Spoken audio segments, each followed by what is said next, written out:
Good morning, everyone. Thank you for joining us today to our another case-based learning session. I think we can go ahead and get started, right, Dr. Gangat? Yes, good morning, everyone. Sorry for the delay. I think we're ready to get started. Okay, great. Thank you so much again. Welcome again. I think it is very fortunate to have this topic today. Our focus today is JAK2 unmutated erythrocytosis, as every one of us are being challenged with this differential when it comes to how to deal with the elevated hemoglobin and the hematocrit, and when to be concerned about the clonal disorder, or just simply leave as it is as a physiologic compensation. So we have a Dr. Naseema Gangat, professor of medicine from Mayo Clinic, to lead us through this discussion. We will review the key principles and highlight the risks of unnecessary intervention, and walk through the real-world cases that illustrate the nuances of the JAK2 negative erythrocytosis. So with that, let's begin and welcome Dr. Gangat. Well, thank you for having me on this forum. And I've been following this forum for quite some time now, and it's always very insightful. And it's just a privilege for me to be here with you, Dr. Bhatt. And let's dive into the topic. So the main objectives today are really to distinguish between, clonal and non-clonal causes of erythrocytosis. And the reason how I became interested in the subject was because in our MPN practice, we often get patients with erythrocytosis. And if it's polycythemia vera, then of course it's fairly straightforward because you know which direction you're headed. But whenever it's an entity where you don't know what's going on, what we call unexplained erythrocytosis, it's always unsatisfying for both the patient and the provider as to the management. So we'll kind of walk through the diagnostic approach and the management approach for this difficult entity, because there is a lot that is unknown and is evolving in the field. Okay, so thank you again. I'll start with the first case. I'll go over the case and I will ask each question to you. So this is a 68-year-old male patient with a history of hypertension, presents with a routine visit. Hemoglobin shows 18.5 gram per deciliter, hematocrit 56%, platelet 220, WBC is normal, prior JAK2 V617 mutation, and exon 12 is unremarkable. He denies any symptoms of erythromelalgia, pruritus, fatigue, or headache. Pre-E physical exam reveals no palpable splenomegaly. Patient is not on SGLT2 inhibitor. And also, I should also add the patient being tested for sleep apnea, that was also ruled out.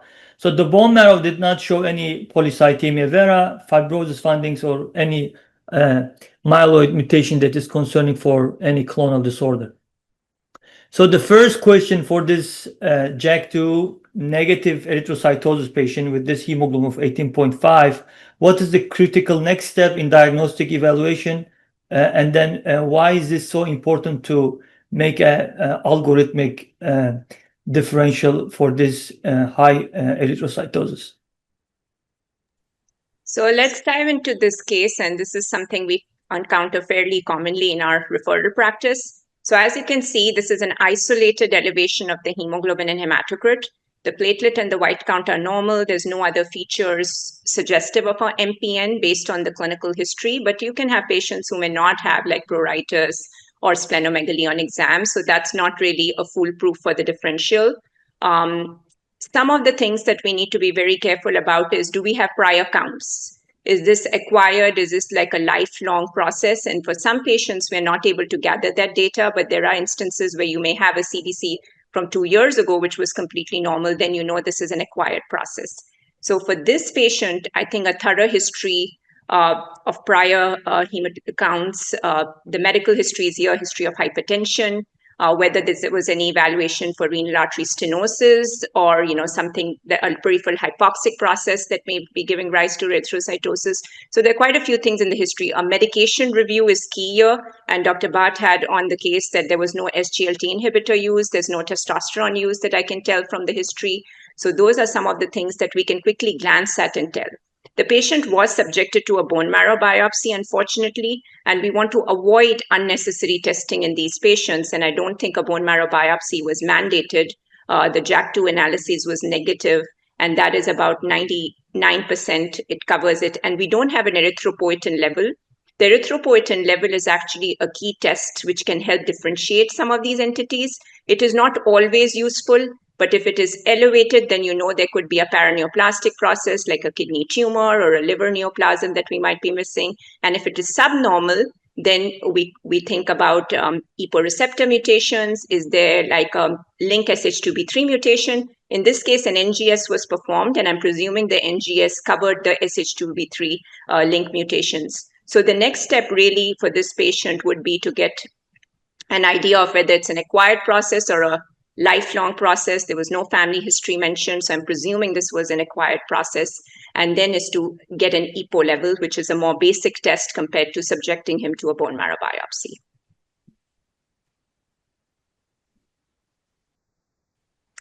So we can review, we prepared this for the ASH education program, and this is going to be published in the next few months as the ASH meeting is coming closer and closer. This slide kind of goes through some of the pathogenetic mechanisms for erythrocytosis. And at the bottom of the slide is the HIF-PHD-VHL pathway, which is a hypoxia-driven pathway. This is an important pathway to know because for all the cause of erythrocytosis, really, it's through that pathway that there's increased EPO production, which leads to erythrocytosis. So on the left-hand side, you know that there could be entities such as EPO-producing tumors, particularly kidney cancers are notorious. There has been new discoveries, such as discovery of the EPO gene mutation with production of a hyperactive hepatic-like EPO, which was published in the NEJM a few months ago. Then drugs are an important cause. And then, of course, you need to know, is your patient taking any exogenous EPO? And the bottom of the slide goes through the hereditary erythrocytosis causes, which are uncommon entities, but have to be kept in mind because if we don't test for them, we're never going to find them. And the high oxygen hemoglobin affinity variance is the most common cause of hereditary erythrocytosis. The mutations in the oxygen sensing pathway are less common. So I think I'll go through the algorithmic approach. We usually start with an evaluation of high oxygen affinity hemoglobinopathy before you go into some of the mutation analysis. And then another entity to keep in mind is the PIZO mutation, and we are beginning to find several cases where there's PIZO VUSs, which are still uncovered at this point. And this has a role to play, and this has actually been well described. There is red cell membrane defect, so there could be a concomitant hemolysis, which could be dampening the erythrocytosis in some cases. And then, of course, bone marrow-related causes. And today we are talking about non-PV erythrocytosis, but we have to be mindful of the SH2B3 link mutations, which leads to subnormal EPO and erythrocytosis. So I think this is an important slide, which kind of puts all the possibilities in a pathogenetic mechanism in context of the pathogenetic mechanisms. Okay, great. I will have the question maybe at the end of the presentation regarding the mutational workup that is being offered by Mayo, but we'll go back on that. So let me get through this one. This kind of puts all the causes in a slide. We don't want you to remember lists. It's good to kind of have an idea on how to approach these things because we can always look up the lists online and there's a lot of resources. So the first thing we typically do is if PV has been ruled out is you need to make sure that the patient's medications, it's an easy thing. Look at the history, ask patients if they're taking any supplements, especially androgens. Some patients may not volunteer the information. Anti-angiogenic TKIs, which are being used for other cancers, such as renal cell cancer, hepatic cancers, melanomas, they're a cause of erythrocytosis as well. So it's good to kind of know your patient's history and what medications they're on. That's an easy thing. That's low-hanging fruit. And then it's also important to know, is this like a true erythrocytosis? That we always try to determine actually upfront before you even dive into the evaluation. Is this normal for the patient? That's why the historical review of the counts is very key here to kind of see, does the patient kind of reside in that range? And then there's relative erythrocytosis. For example, if you're very dehydrated, if you have a gastroenteritis or if you lost a lot of fluid, your hematocrit really goes up. And that's not a true elevation in the red cell mass, but it will give rise to and erythrocytosis when you check the CBC. Because red cell mass measurements are no longer offered in the Mayo Lab and are not being performed in most parts of the world. So it's good to kind of start up front here. And I put here in a text box is the serum EPO level is a very variable test, so we can't hang all our hat on it. For example, if it's up, then it's helpful. And if it's subnormal, it's helpful. But if it's kind of in between, it may not skew you in one direction or the other. Then, of course, as I talked to you, acquired versus chronic is a very important distinction. If we are able to make it, sometimes we don't have counts available for the patients, and it may not be a possibility. And if it is acquired, then hypoxia-driven causes, it's, just through a historical review of the patient. Screening for obstructive sleep apnea is typically advised, even though obstructive sleep apnea has not been shown to be a very major cause. When you look at the literature of OSA and erythrocytosis, it's kind of quite equivocal in that regard. And then EPO-producing tumors, I think in those cases, the EPO levels are quite generous, so that will skew you. So at the minimum, an ultrasound of the abdomen and sleep apnea screening is advised when you get a patient like the one we just discussed. And there are rarer entities such as IgA nephropathy and newer things that are being described, POEM syndrome, Tempe syndrome. So it's good to keep the differential in mind. In female patients, is there a uterine fibroid, which could be masking their erythrocytosis if they're having menorrhagia? Then the EPO-independent process, the SH2B3 link mutations, which is typically covered in the next generation sequencing testing. And among the hereditary causes, we're no longer offering the P50 test, which used to tell us if the oxygen dissociation curve is shifted to the left. We typically are starting with capillary electrophoresis and evaluations HPLC for the high oxygen affinity variants, which is the most common cause of hereditary erythrocytosis. And then, of course, the mutation analyses are offered through the Mayo Medical Lab. If the EPO is subnormal, EPO receptor mutation should be looked for. And then there's HFE mutations, which have also been described in relation to erythrocytosis. There's quite a few publications in that regard. And then there's a new discovery of hyperactive EPO, a hepatic-like EPO production, which cannot be detected just by a quantitative test, and we may need more functional assays to detect that. And that is still offered as part of research testing. It's not available for clinical testing. And then the ANCRD26 mutations, even though they're not an extremely common cause, but should be kept in mind, particularly if there's mild thrombocytopenia associated with erythrocytosis. And after all this testing, if the patient, we cannot find a cause, we label it as unexplained or idiopathic erythrocytosis, and that still continues to be a big proportion of the patients. It is slowly diminishing, but as the research is advancing, but we still are left with more than half of the patients who will fall into that entity when not able to identify a clear cause. I think you covered most of the differentials. Anything to add here?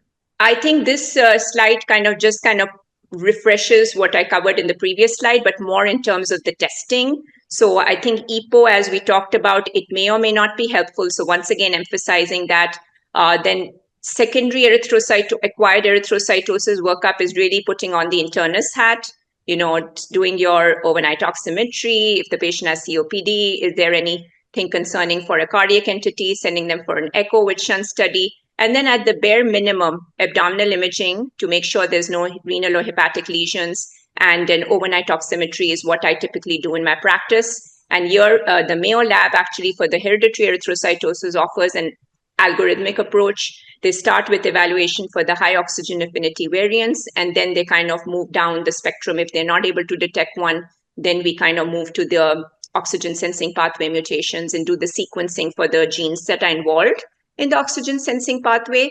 And of course, if you don't find any of those, we do have an expanded next generation sequencing panel, which covers the 24 genes. And I've listed the genes at the bottom of the slide.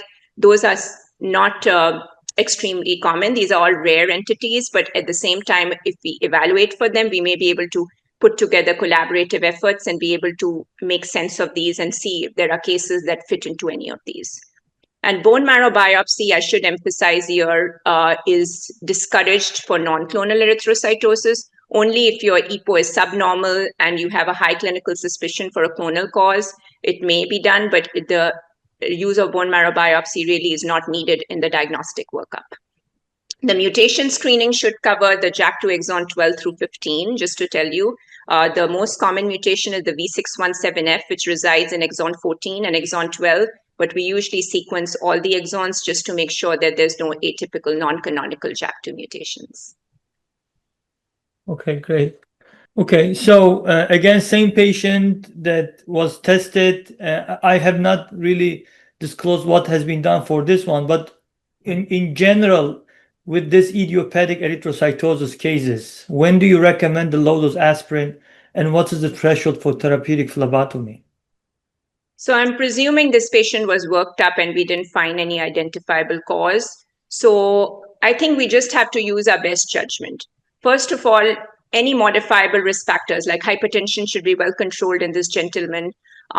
Make sure he's on low dose aspirin because it's a cardiovascular risk factor, hypertension. I would avoid any use of cytoreductive therapy for a non-clonal process despite the hematocrit being above 50.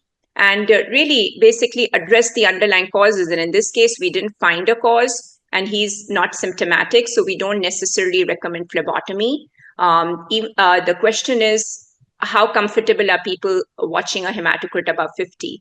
I think we need to be comfortable that in non-clonal erythrocytosis, there is not necessarily a risk for increased thrombosis. There was a study that was recently published in the British Journal of Hematology, which was a 5-year evaluation of patients, and they did not find that performing phlebotomies or maintaining the lower hematocrit really improved the outlook for these patients in terms of cardiovascular outcomes. We don't have good prospective studies to guide our management, so a lot of it is consensus guidelines and expert opinions. But really, we feel that in these cases, the erythrocytosis may very well be physiological, and performing phlebotomy could actually be hazardous and may lead to more symptoms of iron deficiency and kind of worsen the patient's situation. So in this patient, low dose aspirin would be what I would do and kind of just monitor him and make sure his hypertension is well controlled. Okay, do you want to go over the patients who had the thrombosis history presenting with the Sure. So if somebody has a thrombosis history, then depending on what kind of thrombosis, typically the aspirin for the arterial thrombosis and anticoagulation for venous thrombosis. And even in those patients, we don't necessarily recommend keeping the hematocrit below 45 like PV if it's a non-clonal erythrocytosis.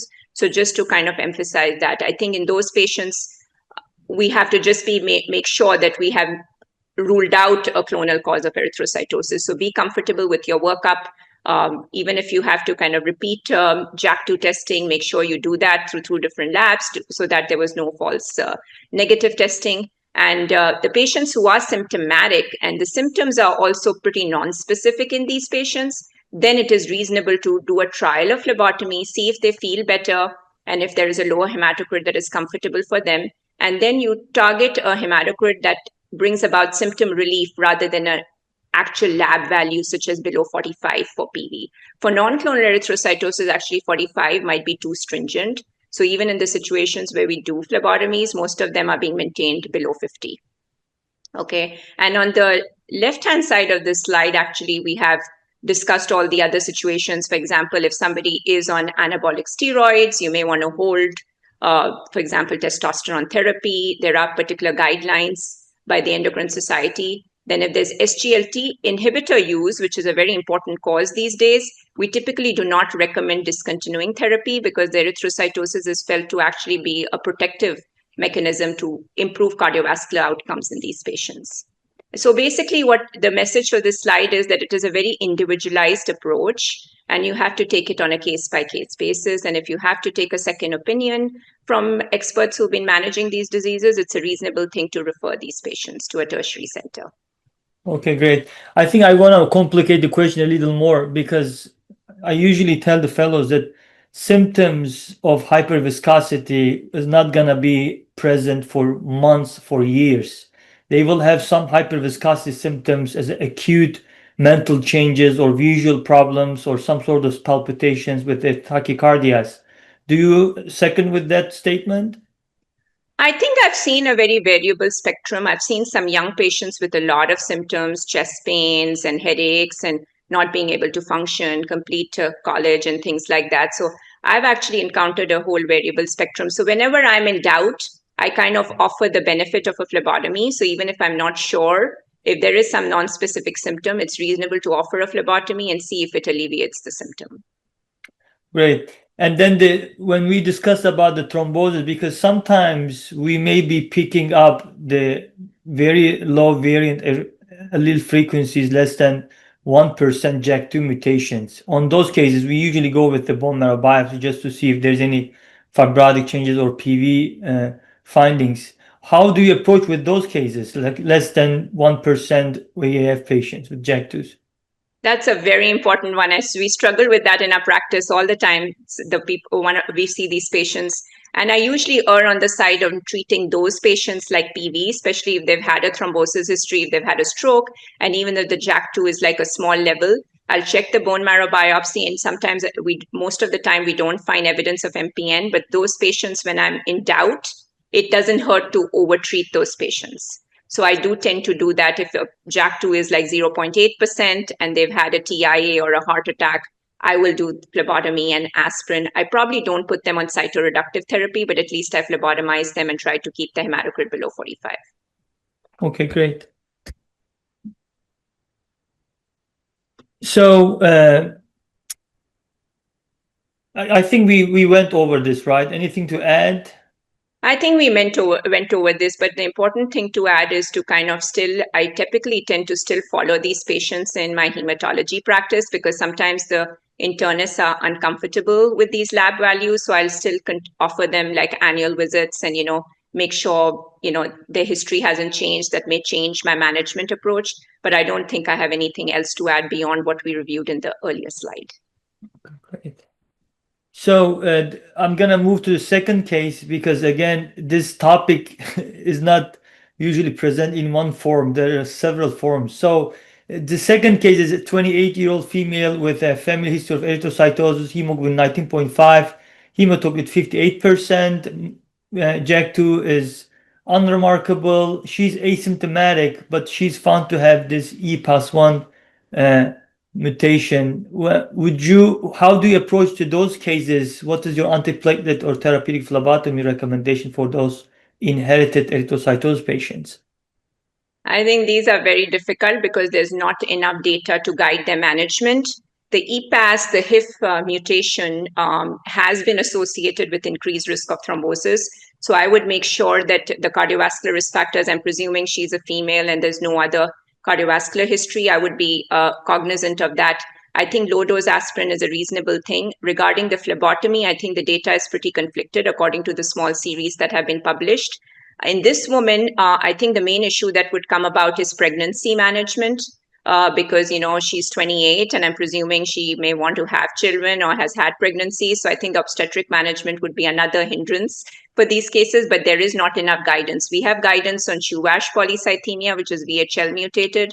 And in those patients, we know that there's increased cardiovascular mortality despite phlebotomies, and there's felt to be other causes of increased thrombosis beyond the hematocrit.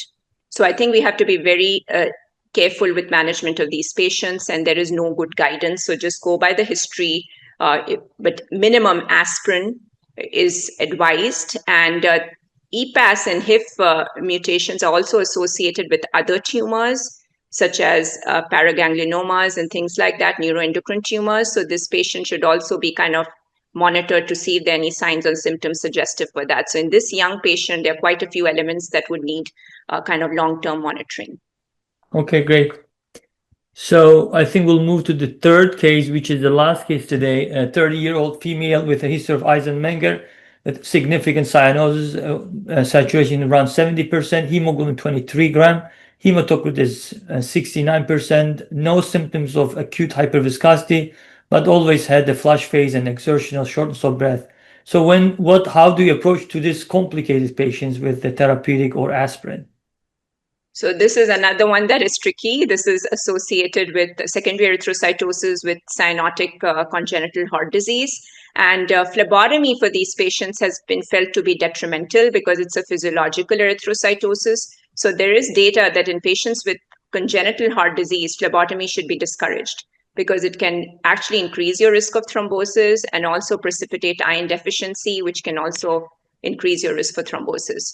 So I would do probably low dose aspirin. Once again, cytoreductive therapy should be avoided despite the very generous hematocrit. There was a small study published about use of hydrea in patients with congenital heart disease, and it wasn't found to be very beneficial, and patients actually had myelosuppression. So once again, I think the guidance for this would be in conjunction with the cardiology team, congenital cardiology team, because at least in adult practice, I have not had much experience with co-managing complex congenital heart disease and erythrocytosis. But those are some of the recommendations that we have learned from my review of the literature. Okay, great. I think that is it for today. I don't know if we have any question from the audiences, or if you have anything, Naseema, to add in addition to what we discussed today. I know it's very wide, broad, differential disease, and it's really difficult for us to deal on a regular clinic days, because we don't know how to deal, especially the one that hemoglobin goes about 19 gram per deciliter, or hematocrit goes about the 58 or 60%. Anything to add? I think my really practice points for the audience would be: take a very good historical review, both the counts and the patient's context. So this is a very context dependent. As you know, the spectrum is very huge, ranging from hereditary causes to acquired causes. But once you've ruled out polycythemia vera, I think it's important to kind of take a step back and kind of take a very thorough review of the history, the medications. The SGLT inhibitors are being ubiquitously prescribed. So that's actually ending up being one of the top of my list. So the first thing when I get a consult like this is look at the med list. And if there's SGLT inhibitor use, we try to track when did the SGLT inhibitor start, what was the hematocrit prior to that, and then it is notorious to cause erythrocytosis, which is actually a good thing for the patient. So you don't necessarily want to deprive them of that therapy. There have been studies that have looked at diabetic patients on SGLT inhibitors and compared them to the GLP-1 drugs and the other anti-diabetic agents, and found that erythrocytosis is more common, and it does not necessarily increase your risk for cardiovascular disease or like thrombosis. So I think we do have large population-based data that was just published in the JAMA network, and we have our own retrospective experience. And so I feel pretty comfortable letting the cardiologists or the nephrologists or the endocrinologists continue the SGLT inhibitor therapy rather than withdraw therapy. They could always consider a dose reduction, but overall, we don't advise discontinuing therapy. And at the bare minimum, the workup should be comprehensive for an acquired erythrocytosis patient, like, at least get your abdominal ultrasound, the OSA screening at the bare minimum. And I think it is nice to kind of use the Mayo Medical Lab. We do have a reflexive pathway where they can do an erythrocytosis workup for you through the Mayo Medical Lab. So even if you don't know where to start, they can actually start it for you. And it's a very resource preserving effort, because it doesn't test everything. It goes in an algorithmic approach. So it goes through the common entities first. And once you ruled out those common entities, it goes through the esoteric entities. And the new panel that we have has for 24 genes. It's an NGS-based hereditary erythrocytosis panel, which covers some of the genes in the iron sensing pathway, some of the PIZO1, the EPO gene, and things like that. And as we're getting to know more, like recently we've learned about this new hepatic-like EPO production, which is kind of a functional abnormality rather than a quantitative abnormality. We're going to have more and more testing available. So I think we'll be able to have a fair idea. So the diagnostic approach to these patients is going to get a little bit more complex, but at least we're going to have an explanation, because it's very unsatisfying on both the physician end and the patient end when you label it as idiopathic or unexplained erythrocytosis. And I think prospective studies are deeply needed in this area, because management is very consensus-based, and there's no good guidance, because we're just kind of relying on expert opinion and personal experiences. So I think it would be nice to have multi-institutional collaborations and registry-based data to see by prospectively following any, especially among the hereditary erythrocytosis entities, because they are fairly rare entities, like uncommon. So you do need a large pool of patients to be able to tell how to manage them and what the actual incidence of thrombosis is in these cases. Okay, great. I think while we have a couple more minutes, have you had a big experience when switching from low-dose aspirin to Plavix or any other antiplatelet agent when it comes to erythrocytosis? So I've had experience in related disease like essential thrombocythemia. I don't have a problem. If a patient has an aspirin allergy, it is very reasonable to switch to Plavix. I think they are equivalent, and I don't have an issue with switching the agent. So I would extrapolate from that experience. I don't have a specific case in terms of non-clone erythrocytosis, but sometimes if a patient has had a TIA or a stroke, then they are on dual antiplatelet therapy, and we let the neurologist guide the management and kind of concur with that. Okay, great. Thank you again, Dr. Gangat. I think it's been a wonderful session to host this topic. I have been always amazed with the JAK2 erythrocytosis algorithm that you guys have been generated over the last couple of years. Thank you so much again. Thank you so much for your time. Thank you. Okay, Have a thank you. good day, everyone. All right.